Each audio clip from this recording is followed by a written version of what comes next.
Nada não é não tudo, é não qualquer coisa.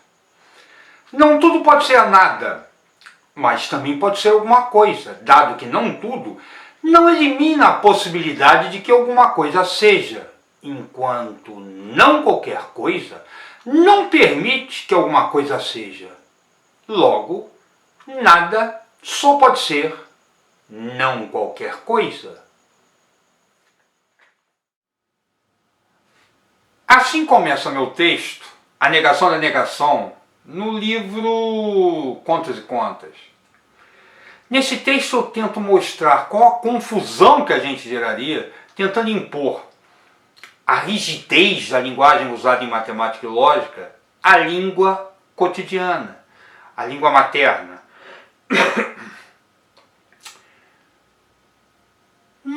Nós em matemática não podemos esquecer, não podemos prescindir de usar a língua materna. Nós usamos o português, nós usamos a linguagem materna, a língua materna, como uma metalinguagem da matemática. Nós conversamos sobre matemática, nós estudamos matemática utilizando a língua materna.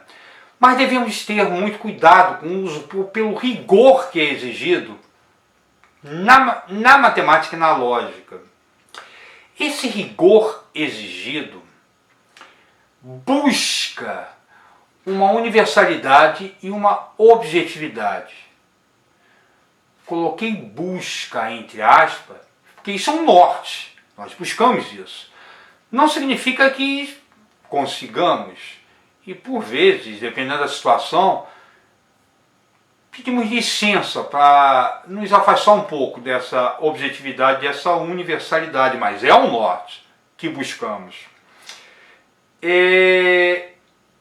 Vejamos por um exemplo de qual a diferença entre esse rigor usado na linguagem dentro da matemática e a linguagem usada no cotidiano. Vamos ver.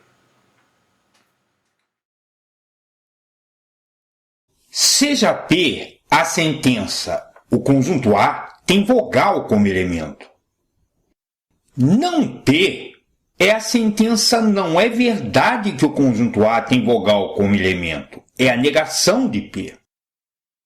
Não P, ou seja, a negação da negação de P, não é verdade que o conjunto A tem vogal como elemento. Ou seja, não P é a sentença P. O conjunto A tem vogal como elemento. A negação de não P é P. Não P é equivalente a P.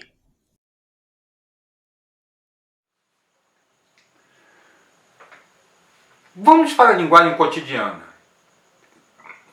Você quer saber se há alguém na sala ao lado, se a sala ao lado está vazia ou não. Aí você pede para uma pessoa ir até lá e verificar se a sala está vazia ou não. Essa pessoa vai, retorna dizendo: não há ninguém na sala ao lado. Bem, prontamente você levanta e vai ver quem está lá, né? Ninguém é não alguém. Não há ninguém é não há não alguém. Logo, há alguém.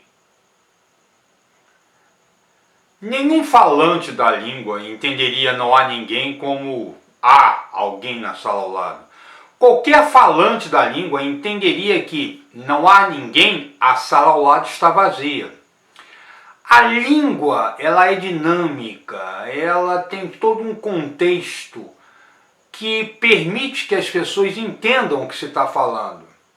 Na linguagem cotidiana, a negação da negação nem sempre é uma afirmação. Essa diferença também existe no uso de expressões quantificadoras, que são muito importantes em matemática e exigem muito cuidado no seu uso. O quantificador universal, tá, para todo, que em matemática é representado por um A de cabeça para baixo, e no cotidiano a gente usa como qualquer um, seja qual for. O quantificador existencial existe, que em matemática é um E invertido, um E rebatido, tá? E na linguagem cotidiana a gente usa como existe pelo menos um, A. E por vezes aparece a expressão existe um único, que é o quantificador existencial de unicidade. Ele é representado por um E invertido, rebatido, seguido de um ponto de exclamação. Deve-se ter muita atenção em expressões matemáticas que usam esses quantificadores. Atenção, que nem sempre é seguida no uso cotidiano. No cotidiano, o uso dessas expressões com frequência gera bastante confusão. Você fala uma coisa, as pessoas entendem outra, ou pelo menos você tem a intenção de falar uma coisa que é entendida diferente. Eu vou contar para vocês agora uma anedota que de fato aconteceu. O que eu vou contar agora aconteceu comigo, tá? Realmente aconteceu. A história é a seguinte. Estava eu conversando com alguns conhecidos quando afirmei: existe mulher má motorista. Imediatamente fui repreendido como preconceituoso. Ah, porque a mulher tem que ser má motorista? Eu falei: opa, eu não disse isso. Eu disse que existe mulher má motorista porque eu conheço e citei o nome de quem eu estava me referindo. Ah, porque você conhece uma mulher má motorista, os homens são bons motoristas? Eu falei: opa, resolvi não continuar a conversa. Tá? Como já estava no meu horário, fiz sinal para um táxi e me despedi das pessoas. O motorista de táxi era uma mulher e dirigia muito bem.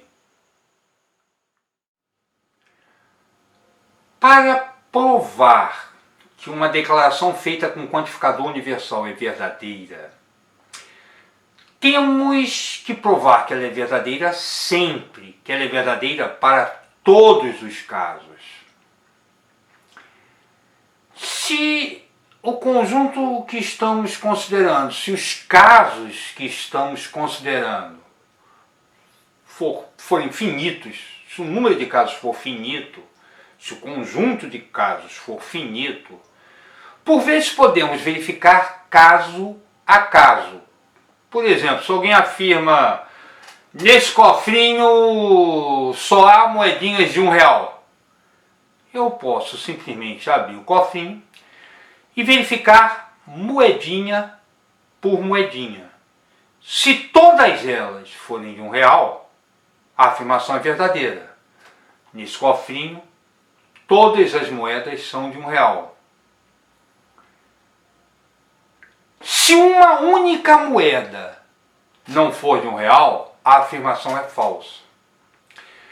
Para verificar se uma declaração feita com um quantificador universal é verdadeira, temos que verificar todos os casos. Para verificar se ela é falsa, basta apresentar um contra-exemplo. Verificar se todos os casos são verdadeiros, com frequência não tem como ser feito caso a caso. Se o conjunto tiver uma quantidade muito grande de elementos, se o número de casos for muito grande, ou se for infinito. Alguém afirma que todo quadrado perfeito par é múltiplo de 4. Isso é verdadeiro ou é falso? Estou trabalhando com um quantificador universal. Para verificar, eu tenho que verificar todos os casos. Mas há uma infinidade de quadrados perfeitos pares. Não tem como ser feito cada caso. Essa afirmação é verdadeira ou é falsa?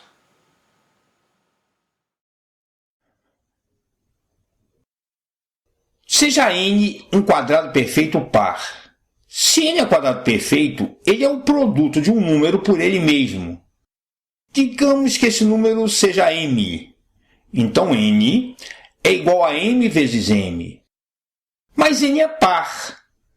Se n é par, o m também terá que ser par, visto que, se n for ímpar, um produto de um ímpar por um ímpar resulta em ímpar. E n é par. Portanto, n também é par. Mas se n é par, existe um número inteiro k tal que n seja igual a 2k.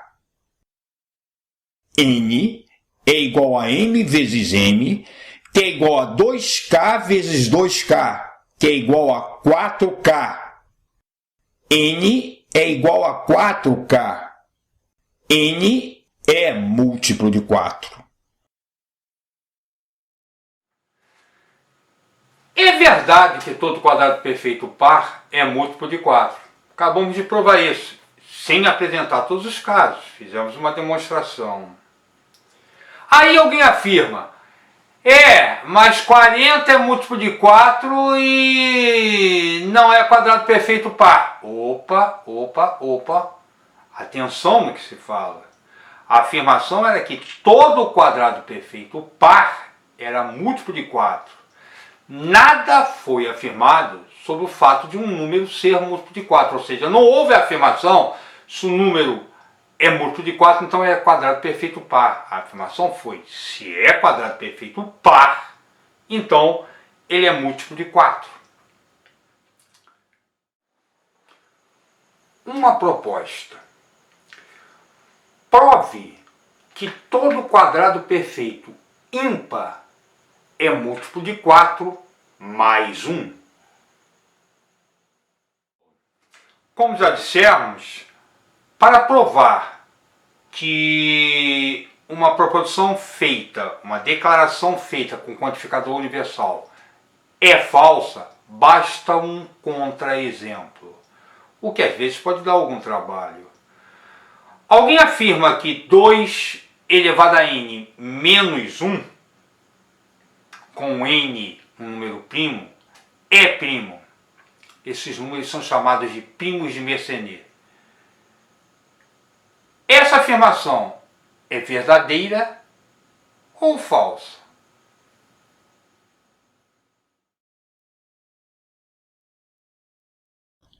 Todo número na forma 2 elevado a n menos 1, com n primo, é primo.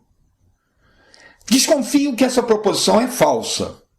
Para tanto, vamos substituir n pelos primeiros números primos, procurando um contra-exemplo.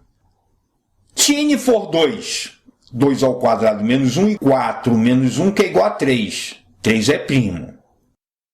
Se n for 3, 2 elevado à terceira menos 1 é igual a 8 menos 1, que é igual a 7. 7 também é primo. 2 elevado à quinta menos 1, n igual a 5. 32 menos 1, que é igual a 31. 31 é primo. Vamos substituir agora n por 7. 2 elevado a 7 menos 1 é 128 menos 1, que é 127. 127 é primo. Até agora não achamos um contra-exemplo.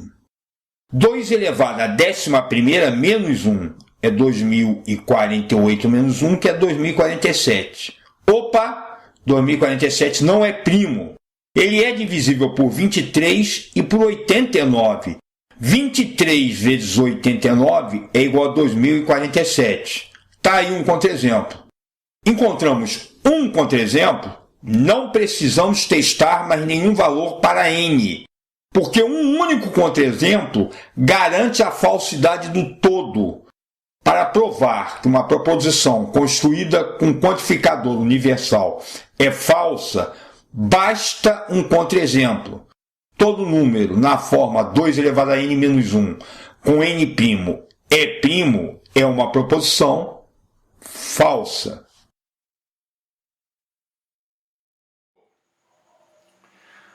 Há situações especiais nas quais nós não conseguimos provar a veracidade da proposição e também não conseguimos encontrar um contra-exemplo. Alguém afirma que qualquer número par maior que 2 pode ser escrito como a soma de dois números primos. Verdadeiro ou falso?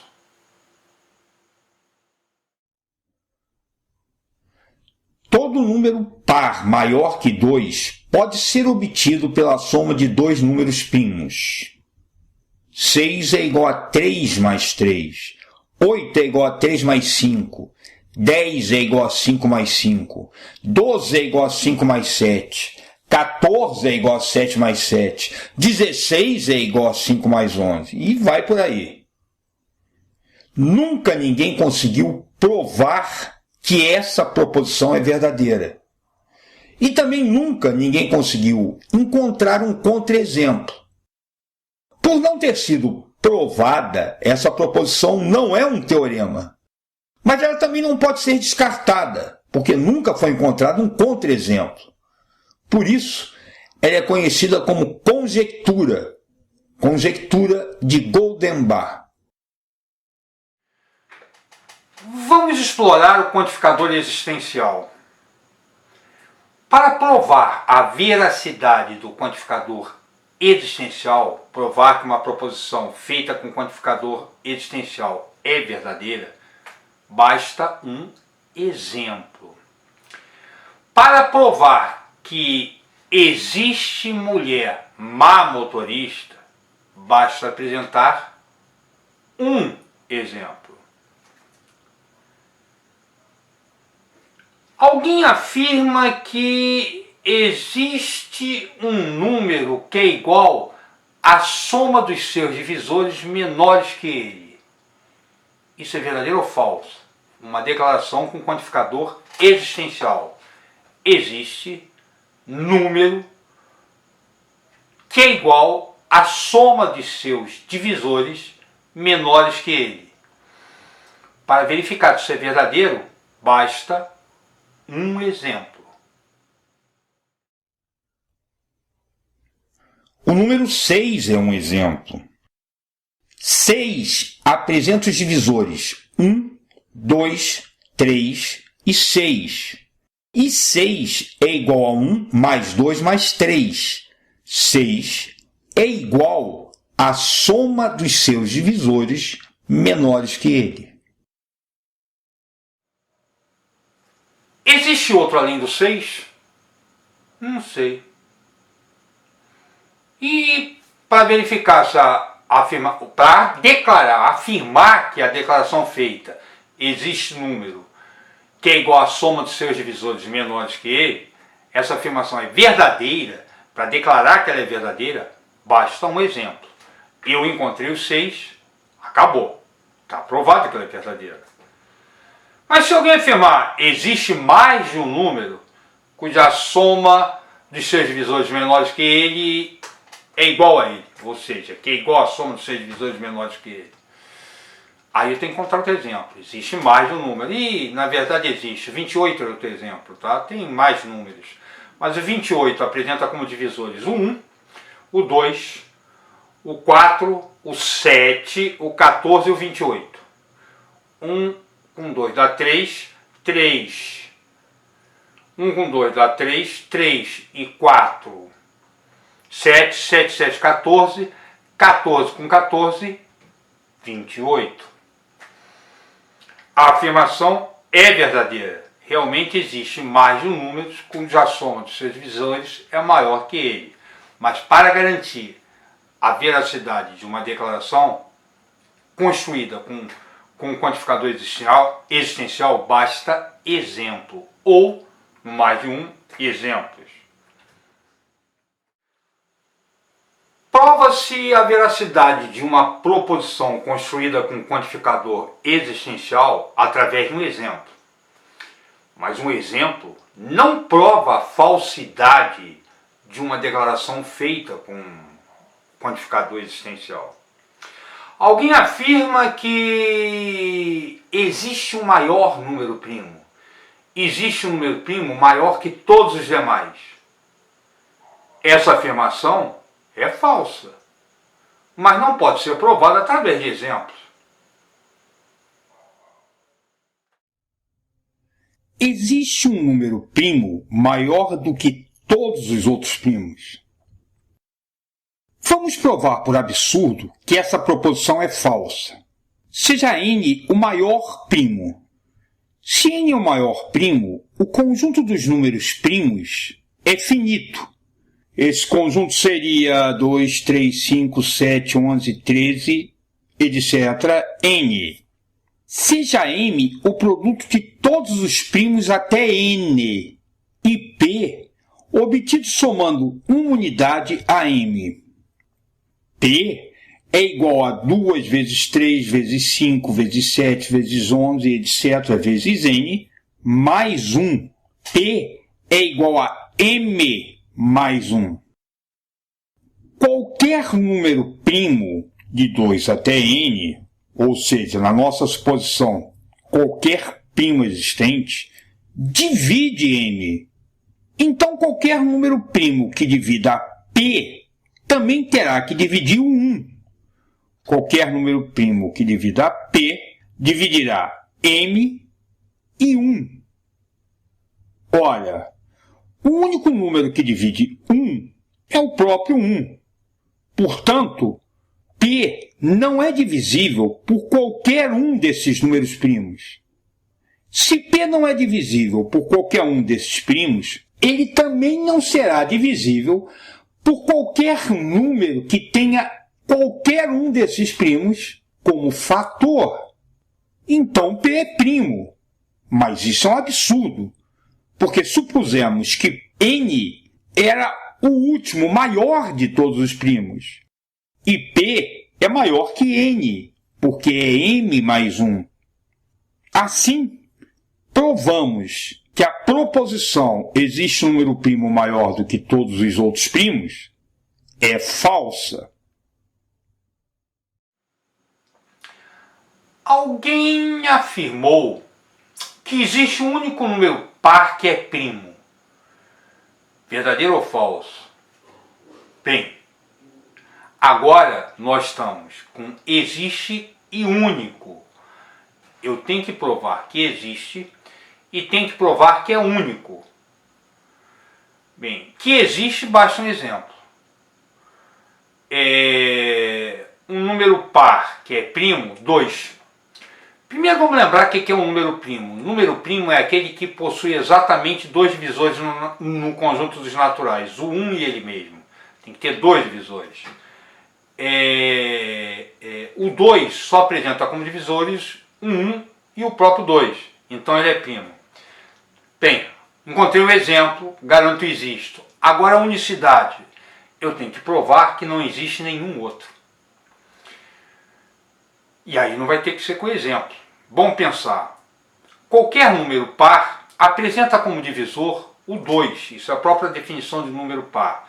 Número par é um número que é divisível por 2. Então qualquer número par apresenta pelo menos 3 divisores. O 1, qualquer número par diferente de 2. O 1, o 2 e ele mesmo. O que significa que nenhum par diferente do 2 apresenta somente 2 divisores. Ou seja, nenhum par diferente de 2 é primo. 2 é o único número primo, que é par. Existe um único número primo que é par. Isso é verdadeiro. Há vezes em que sabemos que algo existe, mas não conseguimos apresentá-lo, não conseguimos mostrá-lo. Alguém afirma que, dada uma curva fechada, existe uma reta que divide a região determinada por essa curva em 2 partes de áreas iguais. Dada uma curva fechada, existe uma linha reta que divide a figura delimitada por essa curva em 2 partes de áreas iguais. Tracemos uma curva fechada qualquer e tracemos também uma reta do lado esquerdo dessa curva fechada de tal forma que essa primeira reta não corte a curva. Bem, para essa primeira reta, 0% da área da figura delimitada pela curva está do lado esquerdo e 100% do lado direito. Repetindo, para a primeira reta, temos 0% da área da figura do lado esquerdo e 100% do lado direito. Agora, imaginemos que estamos traçando uma infinidade de retas caminhando para a direita da curva traçada, até que cheguemos a uma reta que fique do lado direito da curva traçada, sem cortá-la.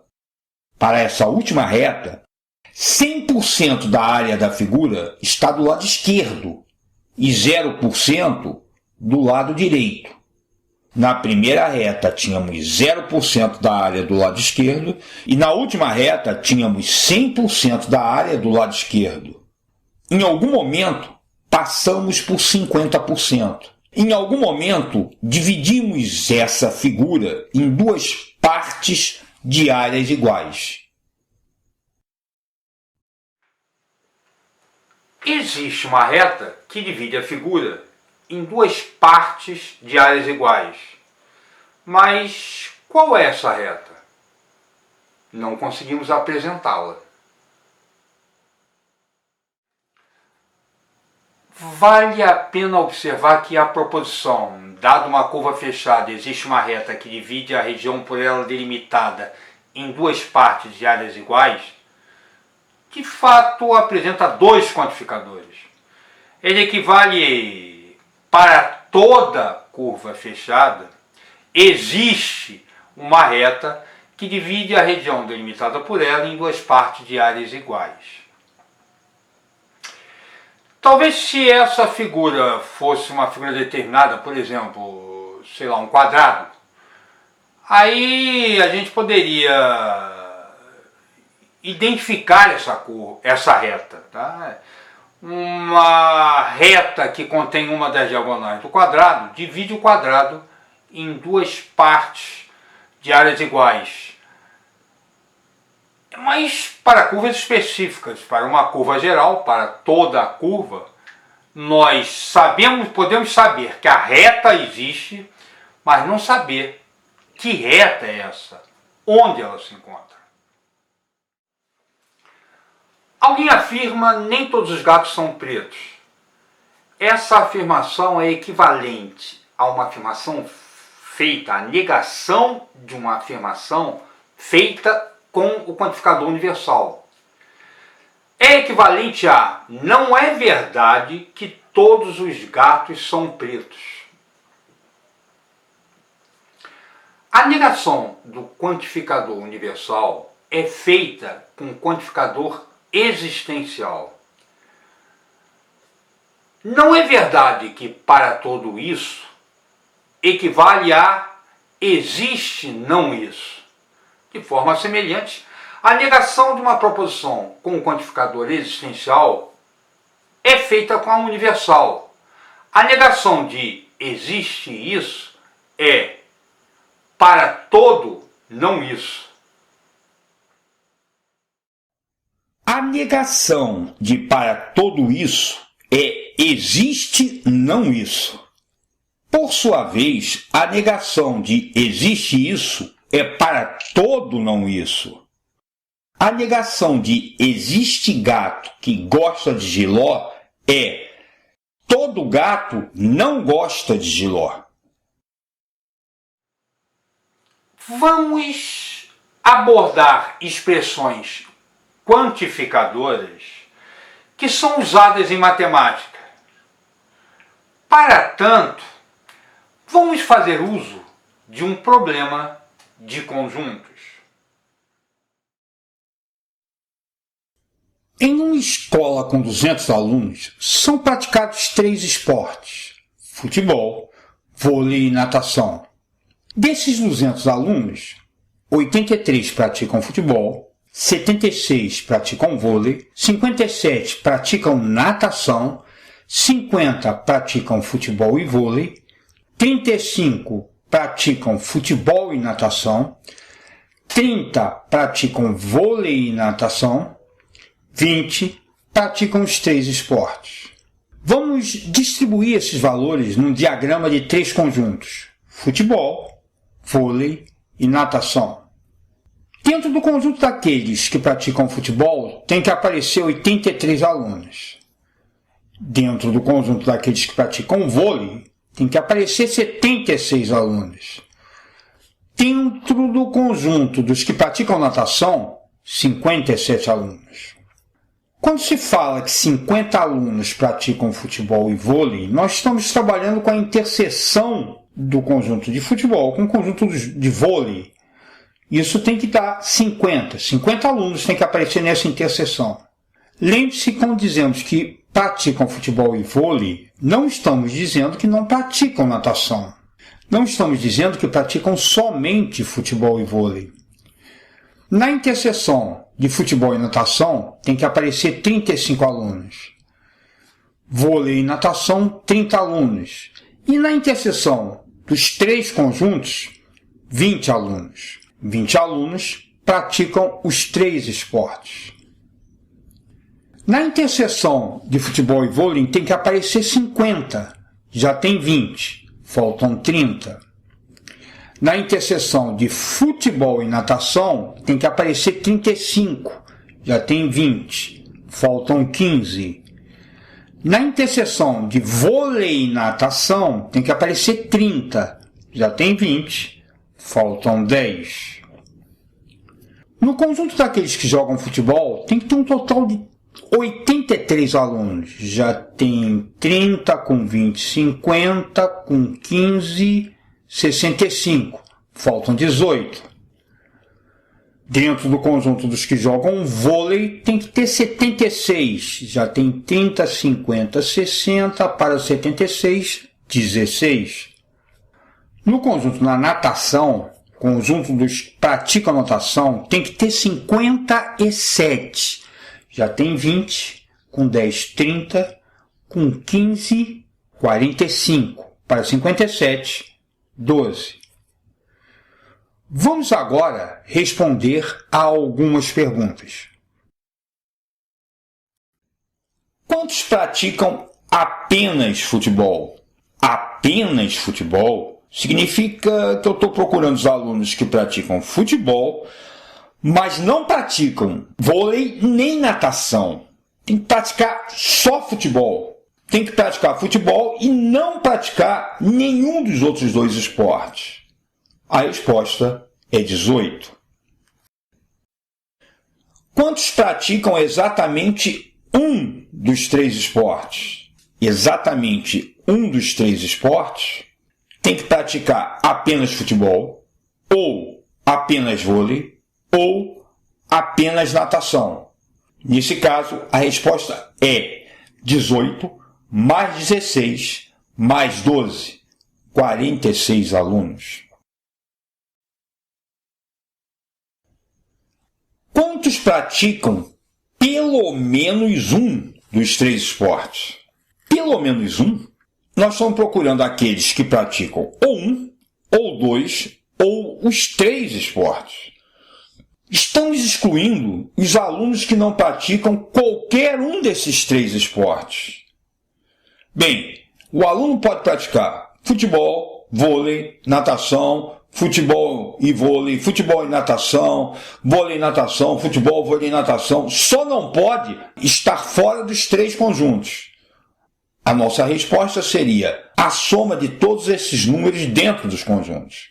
20 mais 30 mais 15 mais 10 mais 18 mais 16 mais 12. 121 alunos praticam pelo menos um dos 3 esportes. Quantos não praticam qualquer um dos 3 esportes?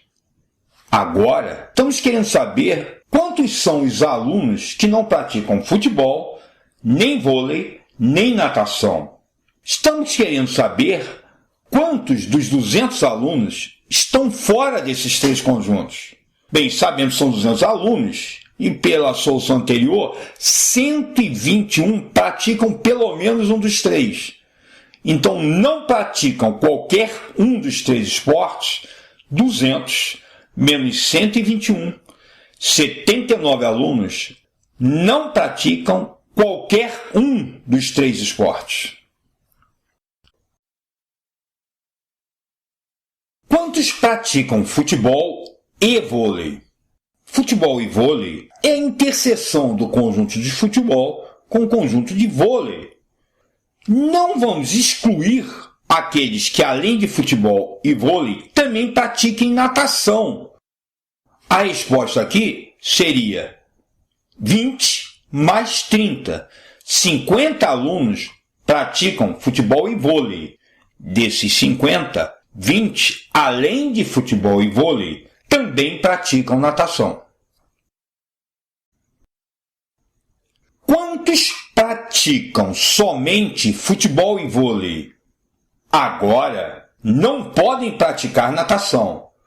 Tem que estar na interseção de futebol e vôlei, mas não podem estar no conjunto da natação. Ou seja, somente futebol e vôlei são 30 alunos. Quantos praticam futebol e vôlei e não praticam natação? Olha, essa pergunta é equivalente à pergunta anterior. Tem que estar na interseção de futebol e vôlei, mas não podem estar dentro do conjunto da natação. A resposta também é 30. Quantos praticam exatamente 2 dos 3 esportes? Exatamente 2 dos 3 esportes? Eu estou procurando aqueles que praticam futebol e vôlei, mas não praticam natação. Ou praticam futebol e natação, mas não praticam vôlei, ou praticam vôlei e natação, mas não praticam futebol. Ou seja, a resposta aí seria 30 mais 15 mais 10. 55 alunos praticam exatamente 2 dos 3 esportes.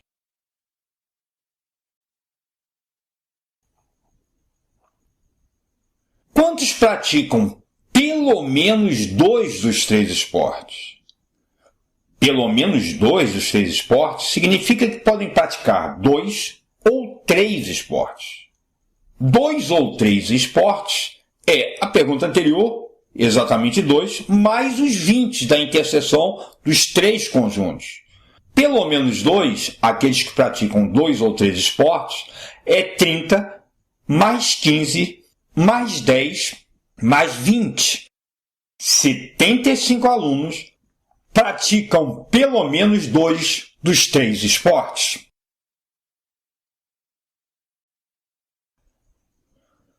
Quantos não praticam os 3 esportes?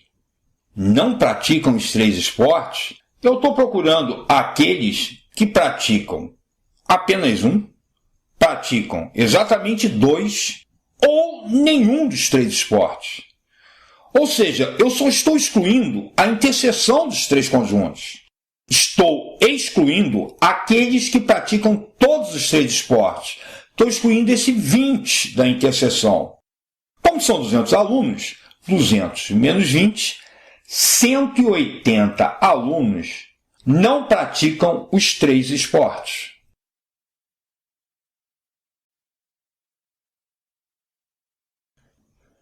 Quantos não praticam 2 dos 3 esportes? Cuidado agora! Não praticar 2 dos 3 esportes, ele não pode praticar os 3. Repara, quem pratica os 3, pratica 2. Quem pratica futebol, vôlei e natação, pratica 2 deles.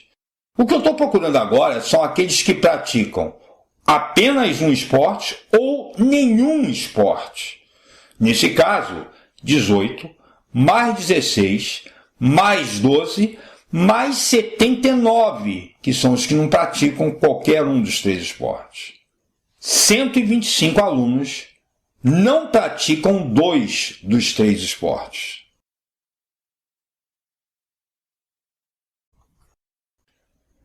Quantos não praticam vôlei nem futebol? Bem, se não praticam vôlei nem futebol, eles ou praticam apenas natação ou não praticam nenhum dos três. Nesse caso, 12 mais 79, 91 alunos não praticam vôlei nem futebol. Quantos praticam outro esporte diferente de futebol, vôlei ou natação? Cuidado! Nós sabemos que 79 alunos não praticam futebol, nem vôlei, nem natação. Mas não sabemos se esses alunos praticam ou não outro esporte. Não há informação no problema para responder essa questão.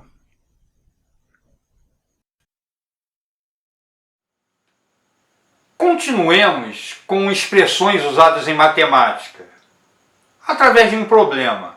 Agora, analisando a veracidade de algumas proposições.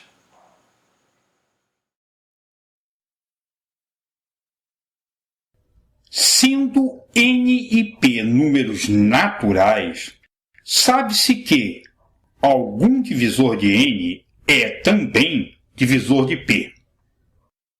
Sendo a afirmação verdadeira, identifique quais das assertivas a seguir é certamente verdadeira.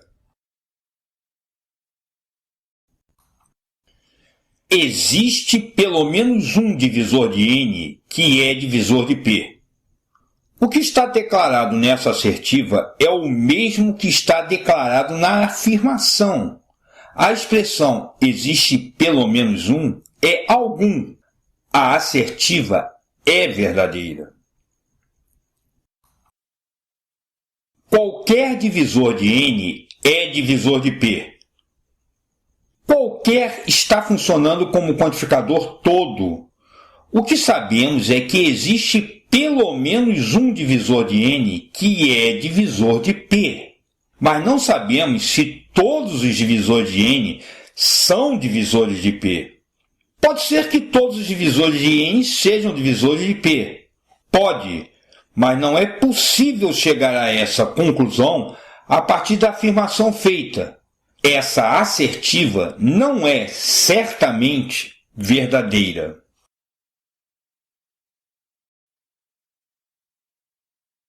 Seja qual for o divisor de N, ele também será divisor de P.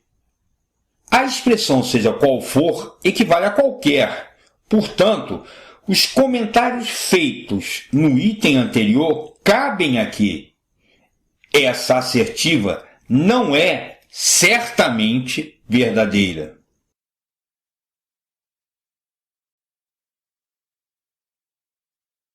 Um único divisor de N é divisor de P. Nós sabemos que existe divisor de N que é divisor de P. Algum divisor de N é também divisor de P. Mas não sabemos se ele é único. Não sabemos se há mais de um. Essa assertiva também não é certamente verdadeira. Mais de um divisor de N é divisor de P. Sabemos que esse divisor comum existe, mas não sabemos quantos são. Não sabemos se há mais de um. Essa assertiva também não é certamente verdadeira. Nada não é não tudo. Nada é não qualquer coisa.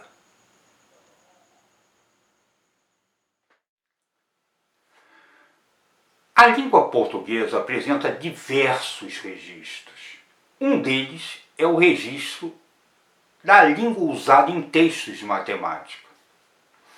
Domina o idioma quem dominar diversos registros e souber usar adequadamente cada registro em seu contexto específico. Usar um determinado registro em um outro contexto pode ser um tremendo erro. Não é uma declaração de domínio de idioma, é uma declaração da inadequação, do uso incorreto de cada registro do nosso idioma. O texto que deu início ao nosso trabalho hoje, que foi a negação da negação, é uma crítica ao uso inadequado do registro matemático no cotidiano. Eu tenho um canal no YouTube, @LedoVaccaro, e nesse canal tem uma lista, uma playlist, Contos e Contas, que apresenta alguns vídeos do livro Contos e Contas. Um desses vídeos é a negação da negação. O próprio personagem que eu represento desse vídeo aparece como desajustado, enfatizando o uso inadequado do registro do português, dos textos de matemática, no cotidiano. Vou apresentá-lo. Espero que vocês se divirtam.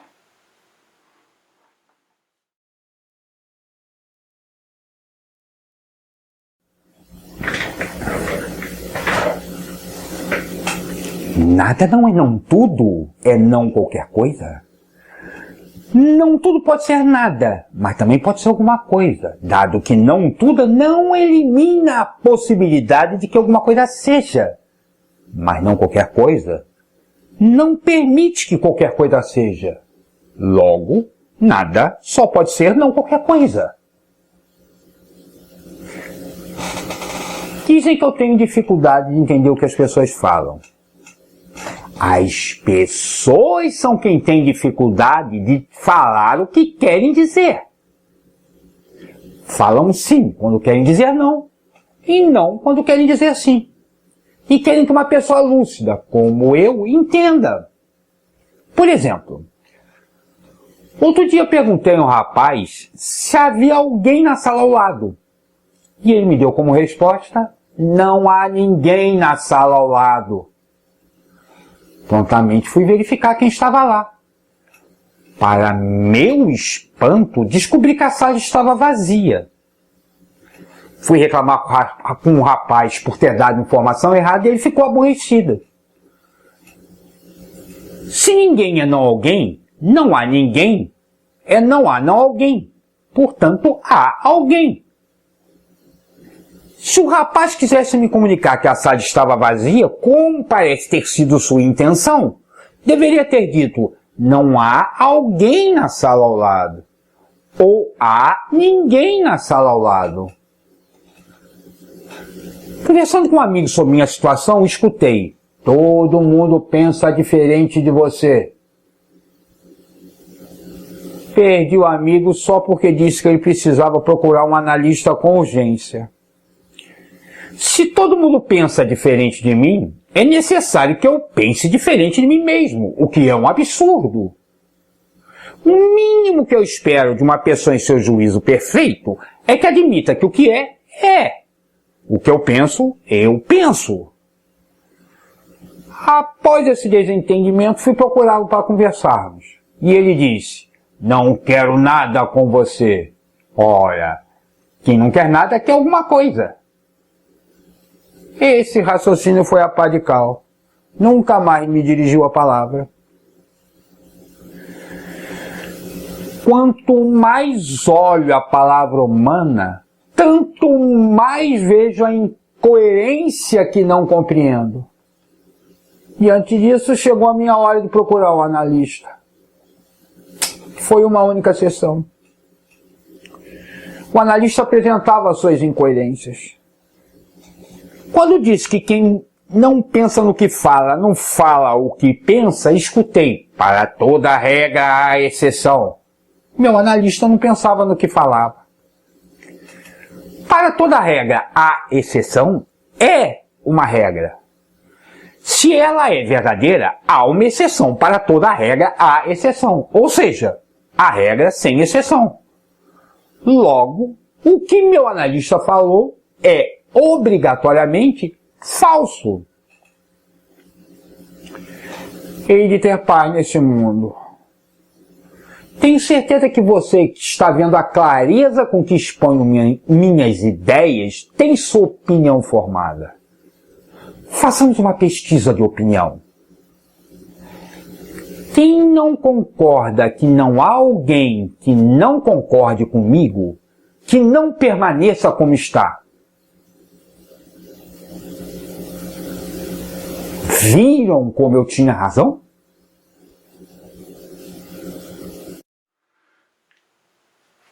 Até um outro encontro nosso.